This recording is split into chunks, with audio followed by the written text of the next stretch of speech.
전 세계 대공체계 개발 각축전에 대해서 본격적으로 얘기를 나눠보도록 할 텐데요. 서구 유럽의 모굴지를 러시아의 비수라고 하는 그 이스칸다르, 그것도 역시 구욕을 당했다고요. 이스라엘제 바락, 에잇인데요. 바락이란 것은 버럭이 아니고요. 히브리어로 이제 번개를 뜻합니다. 번개. 예. 특히 이제 중국하고 인도가 지금까지도 국경선을 확정을 하고 있지 못해요. 아, 그래요? 예. 그래서 인도가 이 LAC 인근 지역에 러시아로부터 도입하는 S-400 포대를 이제 배치할 계획이고요. 그 에게를 둘러싸고 긴장이 이제 고조가 되고 있는데 이게 수백 년 묵은 국민 감정이 엄청나게 안 좋습니다. 탄도 미사일 요격이라는 게 사실은 좀 작게 보면 총알이 총알 맞히는 거 아닙니까? 화살이 화살을 맞히는 거고. 미사일을 쏘잖아요. 예. 이렇게 쭉 올라가서 이제 100km가 됐다 예를 들어서 뭐 이스라엘 현재 방공 미사일 밀집도는 세계 넘버 원이라고 합니다. 그런데 2등은 어딜까요?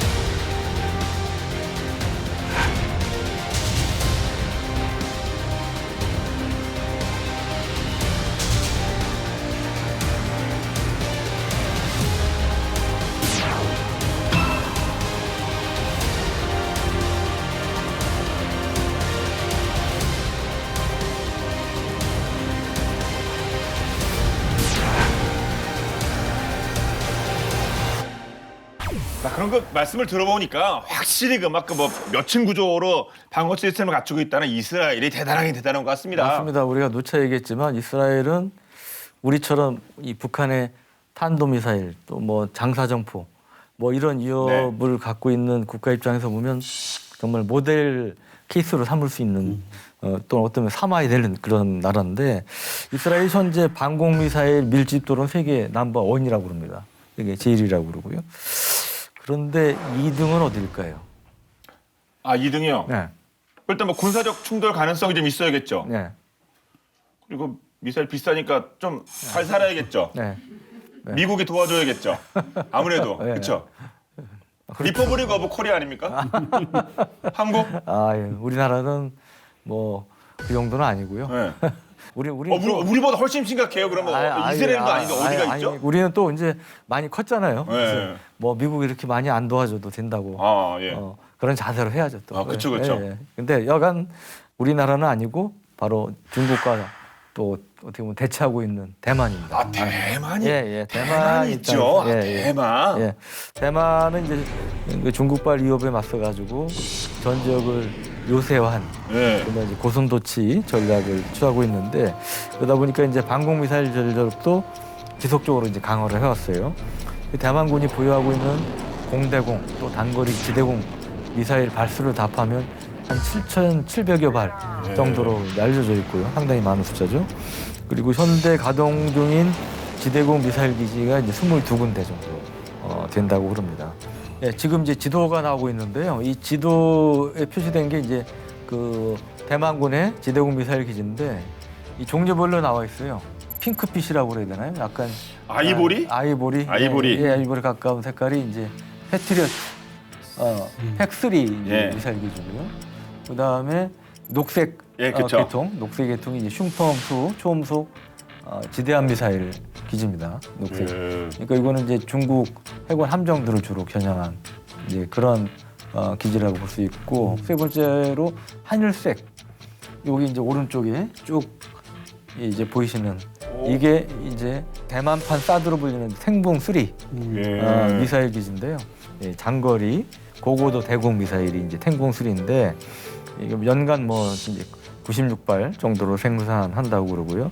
대만은 앞으로 총 12개 중대의 탱봉3 기지를 창설할 예정이고 여기 이 동부 지역 방어를 위해서 탱봉3를 배치하고 서부 지역 도심에는 이제 패트리어트 팩3 미사일을 계속 이제 추가 배치할 계획이라고 합니다. 그리고 패트리어트 팩3 경우는 대만이 한 350발 정도 현재 이제 보유하고 있다고 그러고요. 여기에 이제 사거리가 개량된 요격 고도가 향상이 된 패트리어트 최신형인 팩3 MSE형을 또 추가로 300발을 2025년에서 26년 정도에 이제 추가로 도입을 해서 총 패트리어트 팩3 도입 분량을 658 정도로 늘릴 계획이라고 그래요. 참고로 우리나라도 이제 팩3 MSM 도입하고 있고 발수로 따지면 대만보다 약간 적거나 아마 궁극적으로 비슷한 수준까지 확보하게 되지 않을까 그렇게 예상을 합니다. 대만이 또 자체 개발한 미사일에 이제 슝펑 시리즈가 있는데 네. 지금 사진에서 이제 나오는 게 이제 슝펑 투이 미사일인데요. 크루즈 순항 미사일로 이제 볼 수가 있는데 이걸 개량한 슝펑이라고 있는데 슝성은 최대 사거리가 1,200km에 달한다고 그래요. 그래서 대만판 토마호크 미사일 1,200km면 중국의 중요한 전략 자산인 그 샨샤 댐 있죠, 세계. 큰 댐이요? 중국 최대의 댐. 그래서 이 샨샤 댐까지 타격할 수 있는 이제 그런 능력을 갖고 있다고 그럽니다. 그리고 또 슝펑스 댐 최대 사거리가 150에서 한 200km 정도 되는 미사일인데 개량형도 개발하고 있어요. 개량형 최대 사거리가 400km 가량 되는 것으로 알려지고 있고, 이제 중국의 함정, 특히 항모까지 잡을 수 있어서 이제 항공모함 킬러로도 이제 알려지고 있고요. 이 슝펑3 개량형 내년에 개발을 완료해서 이제 양산을 할 계획이라고 그럽니다. 네. 이스라엘도 그렇고 대만도 그렇고 상황의 절박함이 이런 결과를 낳은 것이 아닌가 생각이 드는데 역시 또 우리 얘기하지 않을 수가 없겠습니다. 그런데 내년 국방 예산 편성이 공개됐는데 북한 핵 미사일 위협 대응을 위한 예산이 증가했다고요? 네. 내년 국방 예산 중에 무기 도입 관련된 이제 방위력 개선비는 총 17조 179억 원으로 편성이 됐는데요. 네. 특히 북한의 핵미사일 위협 대응을 위한 한국형 삼축 체계 구축을 위한 내년 예산이 올해 대비 9.4% 늘어나서 5조 2,549억 원입니다. 네.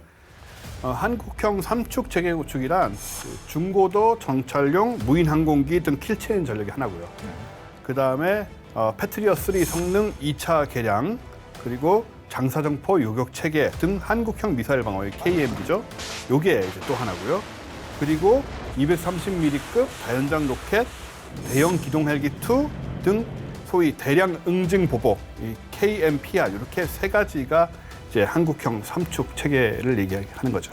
그러니까 원쌤 지금 설명해 주셨지만 이게 한국형 삼축 체계라는 게 킬체인, KAMD, KMPR인데 킬체인은 그야말로 창 때려 부시는 거죠. 그래서 예를 들어 북한의 핵탄두 미사일이든 아니면 미사일이든 제대식 미사일이든 발사할 움직임이 보이면 선제 타격을 포함해서 때리겠다.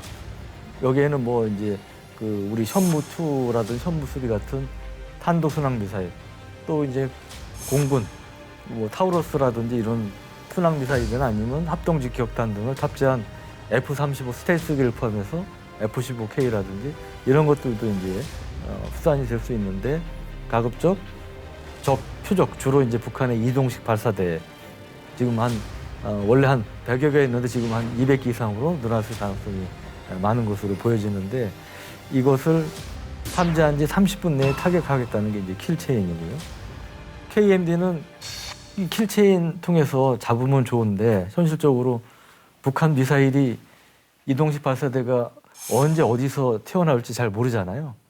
그러니까 미국의 정찰위성이나 우리 정찰기나 이게 24시간 커버할 수가 없기 때문에 그러니까 이제 사각지대가 생기고 그러다 보면은 탐지를 하더라도 이미 발사된 뒤에 할 가능성도 있고 30분 내에 하는 게 어려울 가능성도 많은데 그러면 이제 우리한테 날아오는 거 아닙니까? 그러면 어떻게 해요? 막아야죠. 그러니까 이제 그것을 우리가 지금까지 얘기했던 사드를 포함해서 천공투, 엘셈, 패트리어트, 팩3 이런 미사일 등으로 요격을 하겠다는 게 이제 그 KMP죠.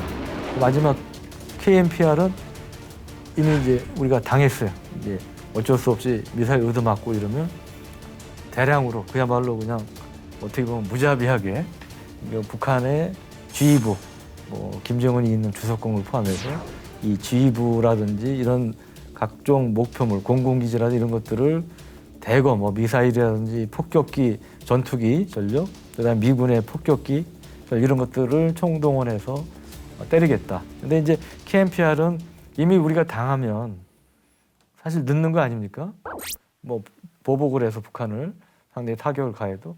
그러니까 일단 중요한 것은 KMPR의 주목적은 북한으로 하여금, 김정은으로 하여금 우리한테 도발하면 초토화된다, 무력화된다 이런 걸 보여줘서 억제하는 게 사실은 더 큰 목적이죠. 그래서 우리 전에도 다뤘던 그 괴물 미사일로 불리는 현무4 같은 경우 이제 대표적인 그런 응징보복 수단인데 현무4는 언론 보도에 따르면 7, 8톤 정도의 엄청난 탄두를 장착을 해서 한 발로 북한의 이제 금수산 의사당이라든지 뭐 이런 것들을 무력화할 수 있는, 그다음에 이 관통 탄두를 장착하면 지하 150m 이하에 있는 것을 알고 있는 이른바 김정은 벙커도 파괴할 수 있는 그런 것을 알려주고 있는 건데, 이런 것들은 주목적은 역시 그 실제로 그런 상황이 벌어진 걸 막기 위해서 북한과 김정은하고 공포심을 느끼기 위해서 도발을 못하게끔 억제하는 게 이제 주목적인 것이죠.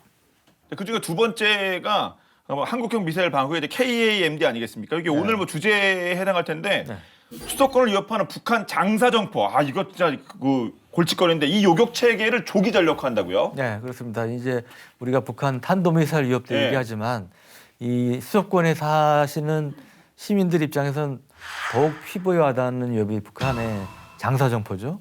이 장사정포는 본 게임 시청자 하시면 웬만하면 다 아시겠지만 참고로도 말씀드리면 170mm 자주포, 그다음에 240mm 방사포 두 개가 이제 대표적인데 전방 이 DMZ 중심으로 해서 북한이 한 1,100에서 200문 이상을 배치하고 있는 것으로 알려지고 있고, 그중에 수도권을 직접 겨냥하는 것은 한 340문 정도가 됩니다.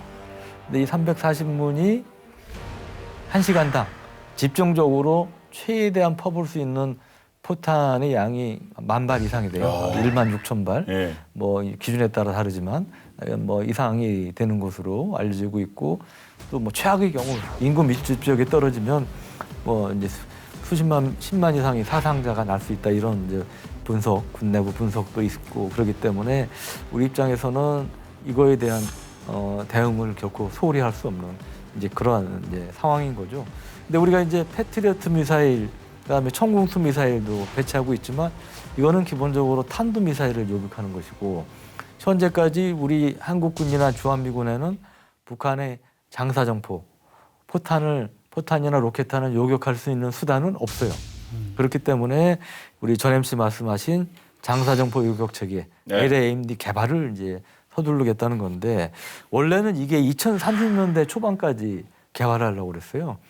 근데 이게 우리를 직접적으로 우리 시민들이 가장 피부로 위협을 느끼는 건데 너무 늦지 않습니까? 그렇죠. 네, 벌써 뭐 2030년대 초반이 10년 뒤고, 그래서 이제 전 정부에서 좀 앞당긴다는 게 2029년까지 한다는 건데, 그것도 지금으로부터 7년 뒤 아닙니까? 그것도 너무 늦다 해가지고 이제 새 정부 들어서 이거를 이제 2026년쯤으로 앞당기겠다, 이제 이런 목표로 지금 추진이 되고 있는 거예요.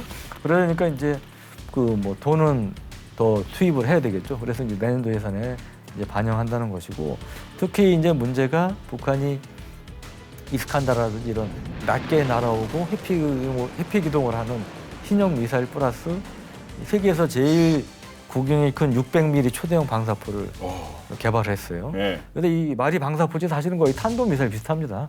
600mm면 거의 웬만한 탄도 미사일 직경이에요. 그리고 이것도 그 한 30에서 50km 고도, 최고 고도가 그 정도로 아주 낮게 날아오기 때문에 요격이 힘든 상황인데, 이 방사포는 미사일보다 이 유도 장치나 이런 것들이 뭐 약하거나 좀 싼 걸 달거나 이래가지고 정확도가 떨어지는 대신에 가격은 훨씬 싸죠. 싼 대신에 많이 쓸 수 있잖아요. 그래서 이제 방사포 그 전에 이제 300mm, 240mm 이하 방사포의 경우는 한꺼번에 뭐 수십 발, 수백 발 쏠 수가 있고, 600mm 방사포의 경우는 뭐 수백 발까지는 안 되고 뭐 한 10여 발 정도 한꺼번에 쏠 수가 있는데, 이거하고 미사일하고 섞어 쓰면 특히 600mm 방사포는 비행 궤적이나 이런 것도 비슷하기 때문에 헷갈리는 거예요. 이게 미사일인지 방사포인지. 그러니까 패트리어트 미사일 한 발에 40억 원에서 MS용은 63억 원이 됩니다. 그러니까 40억 원에서 60억 원짜리를 방사포를 잡는 데 쓰는 거는 비경제적이잖아요. 그렇죠. 그래서 좀 더 방사포, 이 장사정포의 경우는 요격 미사일에 비해서 가성비 있는 대응 수단을 만들겠다. 이게 바로 이제 장사정 포요격 체계 LAMD인 겁니다. 네. 그럼 이 한국형 아이언돔, 그러니까 당연히 뭐 이스라엘과는 차이 있을 텐데 어떤 그 차이가 있을까요?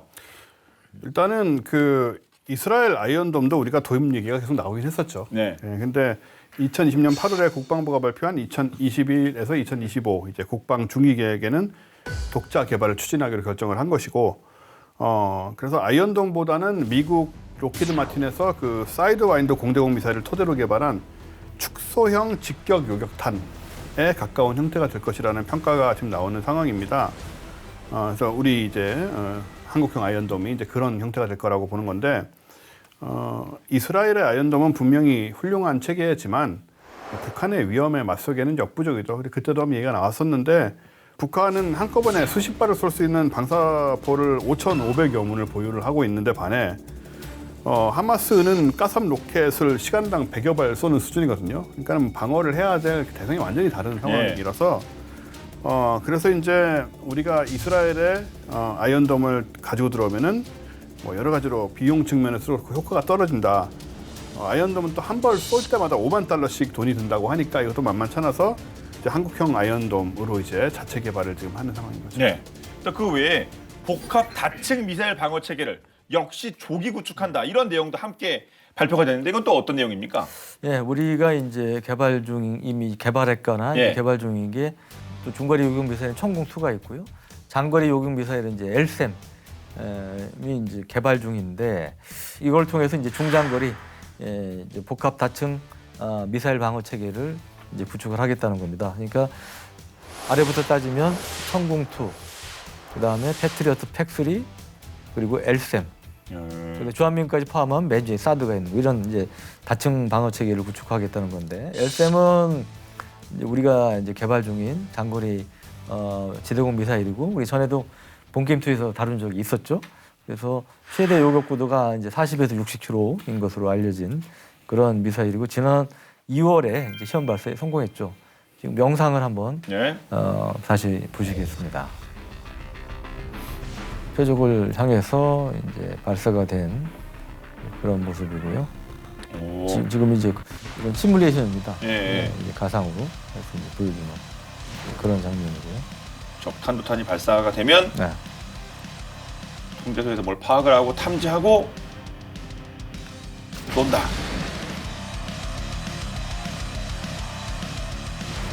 그리고 이제 부스터 1단계 이렇게 떨어지고 그다음에 분리가 된 다음에 여기에 이제 적외선 센서 이런 거 통해서 그 날아오는 정비사일 탄두를 확인해서 이렇게 히트킬 직접 충돌하는 방식으로 이제 파괴를 하는 것이고요. 그래서 이게 이제 대기가 굉장히 희박한 그런 곳에서 움직이는 거기 때문에 이제 그런 상황에서는 이 센서가 제대로 작동하기 쉽지 않답니다. 그래서 그 기술이 상당히 고난도 기술인데 어느 정도 우리가 상당히 개발이 진전된 이런 상황인데 LSAM은 이제 일개포대당 레이더 한 대, 그다음에 교전 통제소 한 대, 작전 통제소 한 대, 그리고 대항공기 유도탄 발사대 2기, 그다음에 대탄도탄 유도탄 발사대 2기 등의 시스템이 이제 종합된 이제 방공망으로 이제 볼 수가 있고요. 네. 그래서 이거는 이제 적 항공기와 탄도미사일이 다 요격이 가능한 이제 그런 거기 때문에 대탄도탄 요격탄은 이제 ABM이라고 불리고 대항공기 유도탄은 AAM이라고 불리는데요. 이 ADD가 이제 공개한 스펙 이게 이제 자세한 내용은 비밀입니다. 그래서 정확한 거는 확인이 어렵지만 이 두 개 다 이제 천궁 미사일이 발사체로 이제 사용될 예정인데요. 네.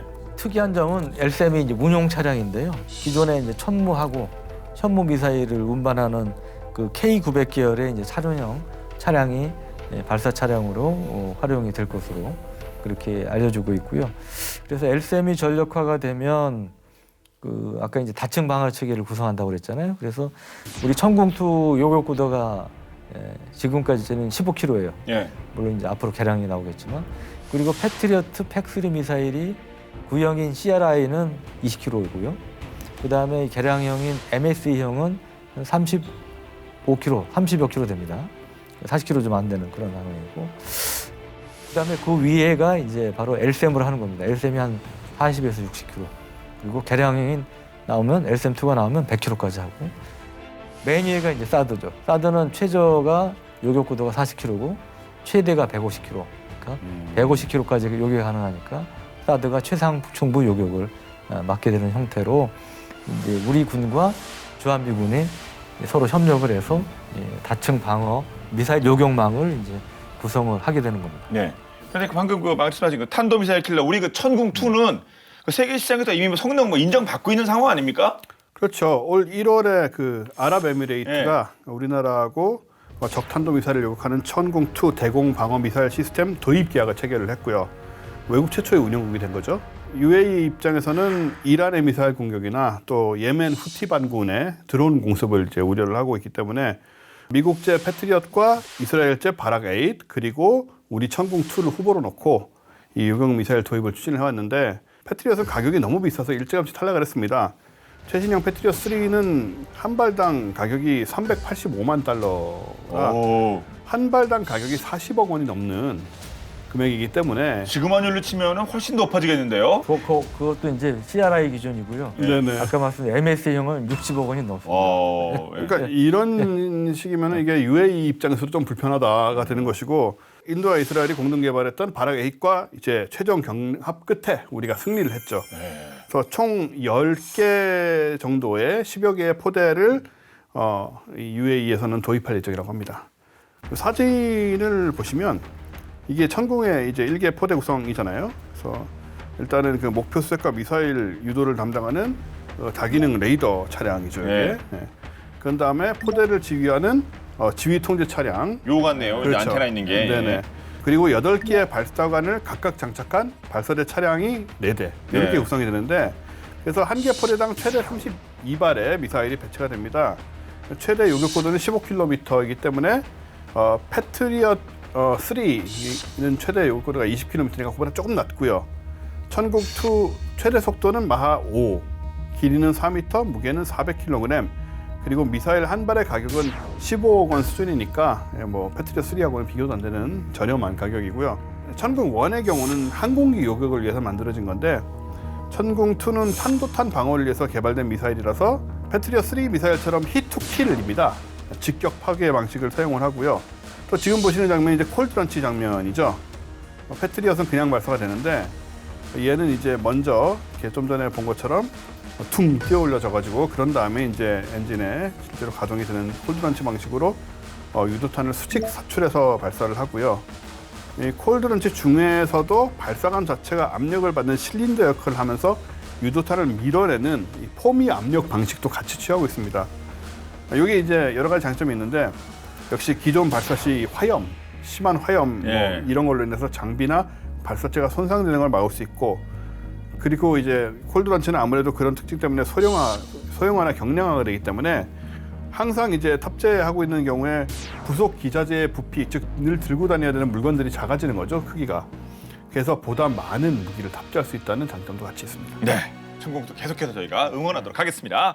그런데 대공 방어에서 각 나라들이 딜레마에 빠지는 부분이 방어자 공격자보다 너무나 큰 비용을 지불해야 된다는 겁니다. 국방비 111조 원의 2020년 기준 사우디아라비아를 무력화시킨 예멘 후티 반군의 가성비 완전 갑 대공 무기 본방 자사에서 지금 바로 살펴보겠습니다.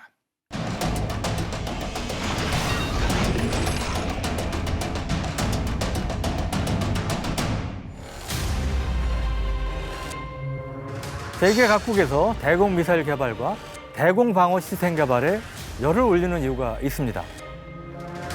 그건 지상군이 아무리 지상에서 화력을 펼쳐도 대공 미사일에 의해 공중이 장악당하면 전쟁의 판도가 바뀌기 때문인데요. 빵빵한 전력을 갖춘 사우디군을 이 대공 미사일을 이용해 쥐락펴락하며 전쟁의 판도를 바꾼 반군들이 있습니다.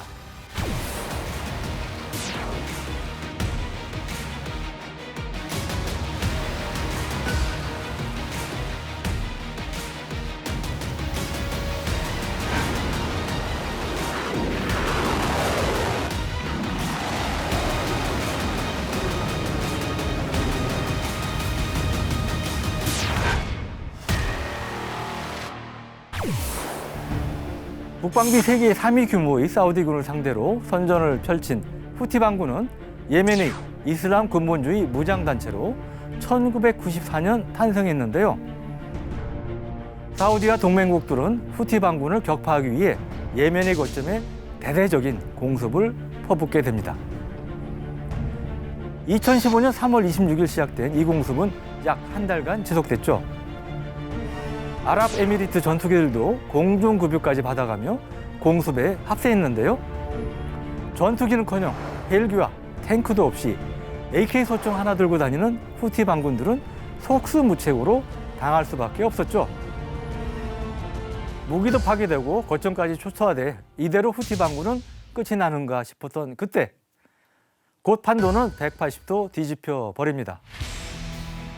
최첨단 대연 장비로 중무장한 사우디를 상대로 승승장구한 것인데요.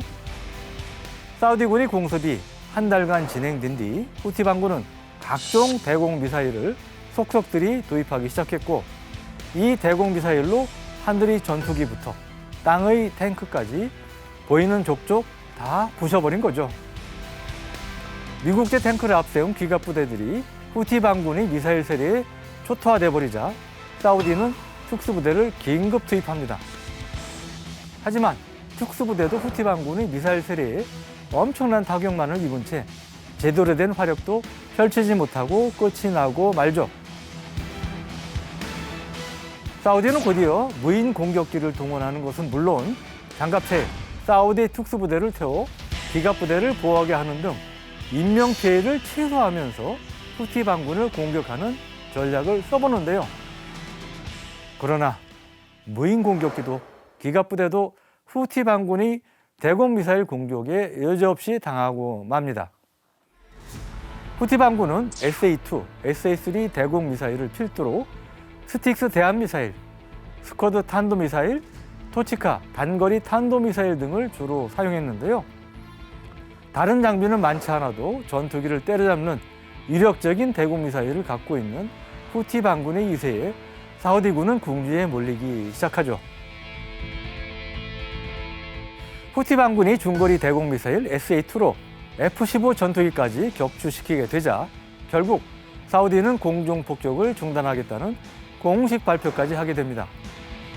비싼 전투기를 띄웠다 하면 미사일로 격추시켜 버리니 전투기를 띄우지 말자고 판단한 거죠. 상대적으로 저렴한 미사일은 무한정 공급이 가능하지만 값비싼 대형 무기들은 그럴 수가 없으니 말이죠.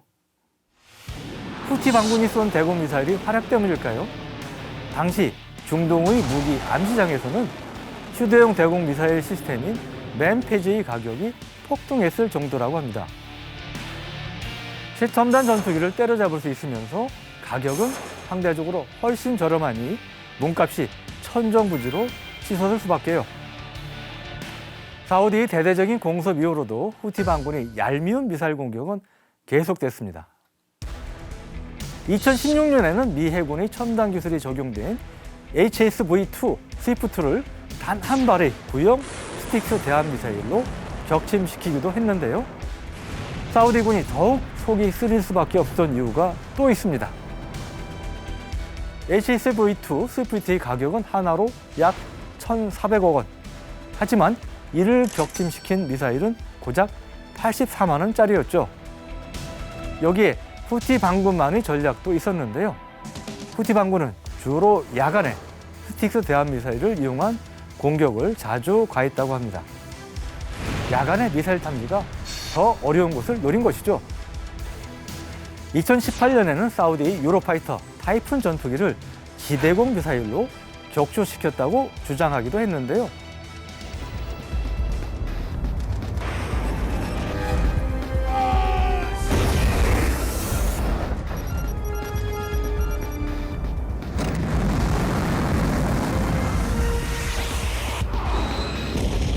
유럽을 대표하는 첨단 전투기인 유로파이터 타이푼이 간단한 대공 미사일에 어이없게 당한 겁니다. 대형 장비는 없지만 미사일을 앞세운 전략으로 후티 반군은 점점 전력을 키워나갔고 현재는 정규군에 필적하는 수준의 전력을 갖춘 것으로 알려져 있는데요. 지난 2020년 3월에는 알하줌 지역을 탈환하고 수많은 차량과 탄약, 식량과 포로는 물론 주요 문서까지 노획했고요. 현재는 통일 이전 북예멘 영토 전체에 해당하는 영역을 통제하는 수준에 이르렀다고 합니다. 사실상 반군을 넘어서 예멘의 실질 집권 세력이 됐다 해도 과언이 아니죠. 현대전은 누가 더 첨단 무기를 많이 갖고 있느냐가 가장 중요하다는 상식을 뒤집어버린 후티 반군. 현대전에 있어 왜 대공 미사일과 방어 시스템이 중요한지 한 번 더 상기시켜주는 중요한 사례가 아닐까 싶습니다.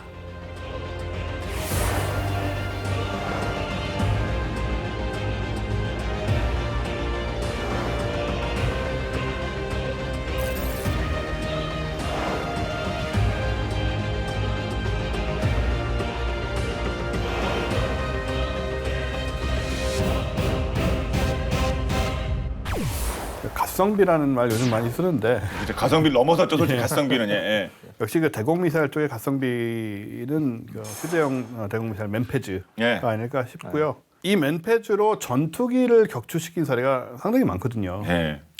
그러니까 요즘 이제 우크라이나전에서 화제가 되는 것이 우선 그 러시아 전차들이 그 대전차 미사일 얻어맞아서 맞은 다음에 거의 뚜껑이 열린 아, 포탑재로 날아간 파괴된 이런 게 이제 제일 화제가 됐고, 두 번째가 바로 이 휴대용 대공 미사일에 격추되는 러시아 전투기 또는 헬기 영상이나 사진이 아닐까 네. 싶어요. 그래서 실제로 그 뭐 최근에도 러시아 소호이 30 전투기가 그 스팅어로 추정되는 대공 미사일에 격추가 돼서 추락하는 뭐 그런 영상도 공개가 된 적이 있고 그런데, 우크라이나도 보면 후티 반군 못지않게 이 휴대용 대공 미사일 맨페즈를 잘 활용을 하는 것 같습니다.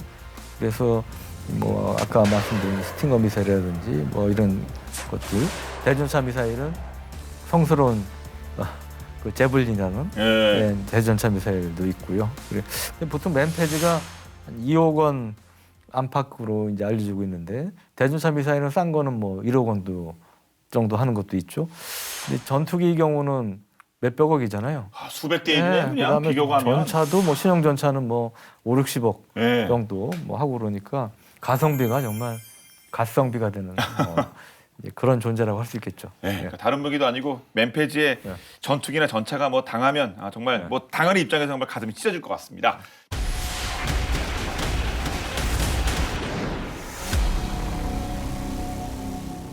자, 본론으로 다시 돌아가서 정부가 자, 이렇게 미사일 대응 체제에 대해서 발빠르게 이렇게 방법을 마련하고자 하는 이유는 그 어느 때보다도 올해 북한의 탄도미사일 이거 도발이 많았거든요. 사실 네. 저 어젠가 우리 방송 녹화 기준으로 어젠가도 뭐또 쏴가지고 또 좀 요란했는데, 네.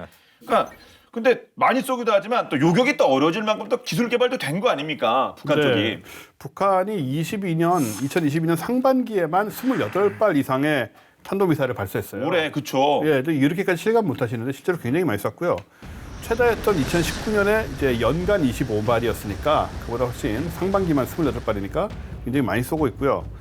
또 북한은 1월 이후에 최대 약 8,455억 원을 미사일 발사에 소비를 했습니다. 근데 이게 이제 금액이 북한의 국내 총생산의 2%에 해당하는 엄청난 금액이고요. 네. 그리고 이제 2017년까지는 풍물선 모양의 통상 궤도 발사뿐이었지만 2019년 이후에는 이제 요격이 어려운 변칙 궤도로 발사된 것이 적어도 40%나 된다. 좌우 방향으로 방향을 바꾸는 사례도 있었어요. 그건 약간 업그레이드 아닙니까? 그래서 이스칸더르는 위아래로만 움직인다고 그렇죠. 했는데 네. 얘는 이제 좌우로 점점 더 힘들어지는 거죠, 요격하기가. 일본 방위성과 우리 군 발표를 바탕으로 북한이 2016년에서 2017년 동안에 발사한 미사일 40기하고 그다음에 2019년 이후에 발사한 70기를 비교한 결과 연료 부문에서 현저한 변화가 있습니다. 2017년까지는 주로 액체 연료를 사용하는 스커드나 노동 같은 이제 구형 미사일이 뭐 다였다고 볼 수 있는데 네. 거의 최근에는 러시아와 미국이 개발하는 이제 미사일과 비슷한 북한산 이스칸데르인 KN-23하고 그다음 북한산 에이테킴스인 KN-24가 등장을 했는데 얘네들은 다 고체 연료를 사용하죠. 아하. 예. 액체 연료의 경우에 다 아시다시피 이제 발사전에 며칠 이내로 주입하지 않으면 다 날아가기 때문에 이제 이 주입을 하는 동안에 뭐 정보 수집 위성 등으로 발사 징후 탐지가 되지만 고체 연료는 연료가 그냥 들어 있거든요. 항상 들어 있으니까는 뭐 발사 징후 탐지를 거의 할 수가 없다라는 점이 있고요. 이래서 이제 한미일이 알아채지 못한 상태에서 기습적으로 발사하고 발사한 것도 요격이 힘들고 이렇게 저쪽도 빨리 발전하고 있습니다. 예. 그 저쪽을 저렇게 빨리 발전하면 우리도 대응해야 되는데 그 중에 하나가 그 성주, 그 사드의 업그레이드 아니겠습니까? 그렇습니다. 사드가 이제 3단계 그 성능 개량 계획을 갖고 있는데 그중에 2단계까지 이미 완료가 됐고요. 마지막 3단계가 올해 말까지 완료될 것으로 그렇게 알려지고 있는데 우선 이제 1단계는 그 사드 발사대하고 그다음에 포대는 이제 레이더, 이제 교전 통제소 이거를 이제 분리 배치한 다음에 원격 발사가 가능하도록 하는 그게 바로 이제 1단계예요. 예. 그리고 2단계는 그 사드 레이더가 패트리어트 레이더보다 탐지 거리가 훨씬 깁니다. 패트리어트 레이더는 100에서 한 170km 정도 밖에 안 되는데 사드 레이더는 아시다시피 600에서 한 800km 굉장히 원거리 탐지가 가능하니까 이 긴 그 사드 레이더를 활용해서 패트리어트 미사일을 쏜다면 어떻게 되겠습니까? 요격 범위가 그만큼 넓어지게 되겠죠. 그래서 그게 이제 2단계고요. 마지막 3단계는 그야말로 사드와 패트리어트를 거의 일심동체처럼 이제 결합을 시키는 거예요. 한 몸처럼 이제 결합을 시키는 건데 이게 이제 보면 두 개 다 요격 고도라든지 뭐 이런 형태가 다르잖아요. 그러니까 그거를 통합 운용을 하면 사각지대를 줄일 수 있고 또 그때그때 필요에 따라서 맞춤형으로 미사일 요격이 가능하다는 이제 그러한 장점이 있을 수 있죠.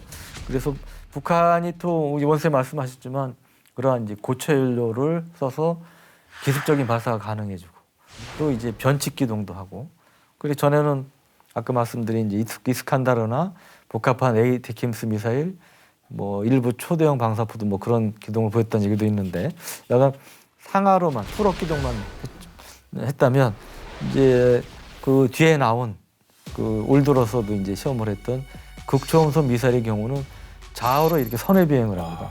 예. 전에 처음에는 120km 성공했는데 그 다음에 올해는 240km까지 이제 선회 비행이 성공한 이런 사례도 있기 때문에 이러한 이제 정말 북한 미사일의 그 종류도 많고 그 다음에 요격하기도 점점 까다로워지는 이런 상황이 되니까 사드 3단계 성능 개량이 완료가 되면 북한의 뭐 이런 고체 연료 단거리 탄도 미사일 외에 잠수함 발사 미사일이라든지 중거리 미사일 뭐 이런 것들에 대한 요격도 가능해질 것으로 기대가 되고 있습니다. 네.